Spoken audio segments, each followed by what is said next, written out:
इनका लाभ लिख देता हूँ. म्हणून सांगते, प्रेमच करायचं असेल तर आपल्या देशावर करा, आपल्या राष्ट्रावर करा, आपल्या आईवर करा, आपल्या वडिलांवर करा, महात्मा ज्योतिराव फुलेंवर करा. मित्रांनो, भूतकर निकाय नावाच्या एका बौद्ध ग्रंथात भगवान गौतम बुद्ध आणि आनंद यांचा एक संवाद आहे. त्यात आनंद बुद्धांना असं म्हणतात की भन्ते मूलगंध, पुष्पगंध आणि सारगंध हे गंधाचे 3 प्रकार अख्ख्या जगाला ज्ञात आहेत. पण असा एकही गंधाचा प्रकार नाही की ज्याचा सुगंध वाऱ्याच्या दिशेने सुद्धा जातो आणि वाऱ्याच्या विरुद्ध दिशेने सुद्धा जातो. तेव्हा भगवान गौतम बुद्ध म्हणतात की आनंद भन्ते मूलगंध, पुष्पगंध आणि सारगंध हे गंधाचे 3 प्रकार अख्ख्या जगाला ज्ञात आहेत. पण एका महामानवाचा कीर्तिगंध असाही होता की ज्याचा सुगंध वाऱ्याच्या दिशेने सुद्धा गेला होता आणि वाऱ्याच्या विरुद्ध दिशेने सुद्धा गेला होता. ते महामानव म्हणजे महात्मा ज्योतिराव फुले असावेत असं मला वाटतं. कारण मित्रांनो, तुम्ही महात्मा फुलेचा वेळचा कालखंड लक्षात घ्या. हजारो वर्ष बहुजन समाज गुलामगिरीच्या गातातेत बुडालेला, वर्णवादी घोड्याच्या टाफाखाली चिरडला जात होता. त्यांच्या आबरूची लक्तरा वेशीवर टाकली जात होती. जाती पातीचे भेदभाव मोठ्या प्रमाणात वाढले होते. संसदच्या रक्ताची धगधगती दौड थांबली होती. भारतीय समाज तेजोहीन झाला होता. माणसाला माणसाची आठवण उरली नव्हती. वास्तव्याचं भान उरलं नव्हतं. श्रीमंतांनी आपलं सुख आणि गरिबांना आपलं दुःख जपून ठेवायचं. अशा रीतीने सामाजिक गुलामगिरीचा अंधार सर्वत्र दाटलेला असताना ज्यांच्या पावलांनी सत्यशोधक धर्माची पहाड या देशात उगवली, त्यांचं नाव म्हणजे महात्मा ज्योतिराव फुले. आफ्रिकेचे राष्ट्रीय अध्यक्ष नेल्सन मंडेलांनी महात्मा फुलेंचं गुलामगिरी नावाचं पुस्तक वाचलं आणि मंडेलांच्या डोळ्यात पाणी आलं आणि मंडेला म्हणाले की महात्मा फुले फक्त भारताच्या मातीतील नव्हे तर अखंड जगाच्या पाठीवरचे गुलामांच्या हक्कासाठी लढणारे पहिले क्रांतिकारक होते. महात्मा फुलेंनी थॉमस पेनचा द राईट टू फ्रीडम नावाचा ग्रंथ वाचला आणि त्यातला एक विचार महात्मा फुलेंना आवडला. The world is my country and two is my religion. म्हणजे जग हेच माझं राष्ट्र आहे आणि सत्कर्म हाच माझा धर्म आहे. याच विचाराने महात्मा फुलेंनी चालून आपलं संपूर्ण आयुष्य समाजासाठी वाहून दिलं. म्हणूनच महात्मा फुले म्हणजे सामाजिक शोषणाच्या पानामुळाशी जाऊन कुंदार चालवणारे पहिले क्रांतिकारक होते.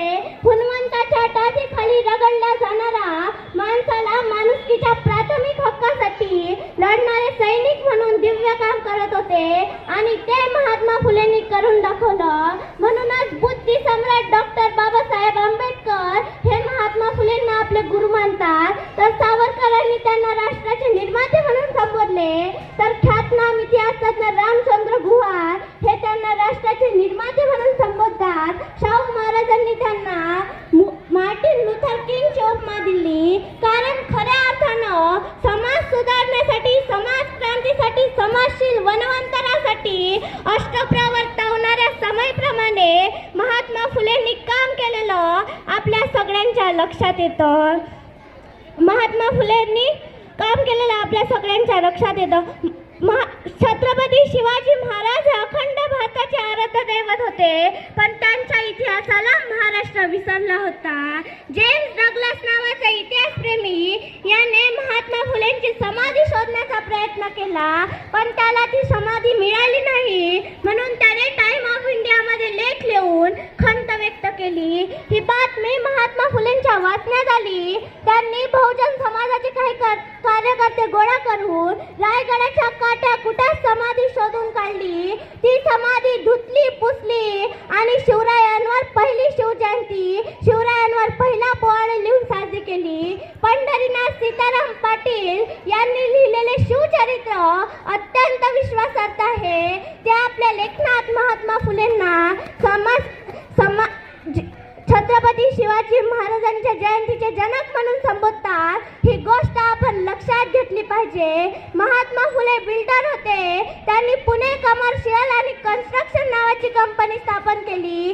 कात्रजच्या बोगद्याचं काम, खडकवासला धरणाचं काम, मुंबई मुंबईच्या आताच्या रेल्वे स्टेशनचं काम, मुंबईच्या आताच्या महानगरपालिकेचं काम त्यांच्या कंपनीनं केलं आणि त्यामध्ये कुठल्याच प्रकारचा भ्रष्टाचार त्यांनी केला नाही हे आपल्या डोळ्यांनी दिसून येते. असं आदर्श व्यक्तिमत्व महात्मा फुलेंचं होतं. 1876 ते 1882 पर्यंत महात्मा फुले पुणे नगरपालिकेचे नगरसेवक होते. नगरसेवक म्हणून त्यांनी गोरगरीब जनतेची अनेक कामे केली. समाज व्यसनाधीन बनू नये म्हणून त्यांनी दारूबंदी विरुद्ध लढा दिला.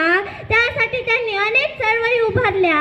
महात्मा फुलेंनी लोकांच्या नळाला पाणी पोहोचवले. स्वातंत्र्याच्या इतक्या वर्षानंतर आपण महात्मा फुलेंचं नाव तर घेतो पण त्यांचे विचार मात्र आचरणात आणत नाही. स्वातंत्र्याच्या इतक्या वर्षानंतर सुद्धा आपण लोकांच्या वाड्यावर पडावर नळावर पाणी पोहोचू शकलो नाही, पण दारू मात्र आपण पोहोचवली पण पाणी पोहोचू शकलो नाही. ज्या माणसाचा इतिहास वाचल्याने जगण्याचा मोह निर्माण होतो, आज त्यांच्याच देशामध्ये मोहापासून दारू निर्माण केली जाते. आणि ज्यांनी देशात मोफत शिक्षण सक्तीचा आग्रह धरला, आज त्याच्याच देशामध्ये शिक्षण संस्था, बिना अनुदानित दारूचे दुकाने सरकार मान्य पाहिल्यावर मन अस्वस्थ झाल्याशिवाय राहत नाही. म्हणून महात्मा फुलेंचा फक्त जय जयकार करून चालणार नाही, तर त्यांचे विचार आचरणात आणावे लागेल. परिवर्तन आपल्या भाषणाने कीर्तनाने होणार नाही, त्यासाठी मेहनत घ्यावी लागेल. नाही, मी गरीब आहे, मी करूच शकत नाही,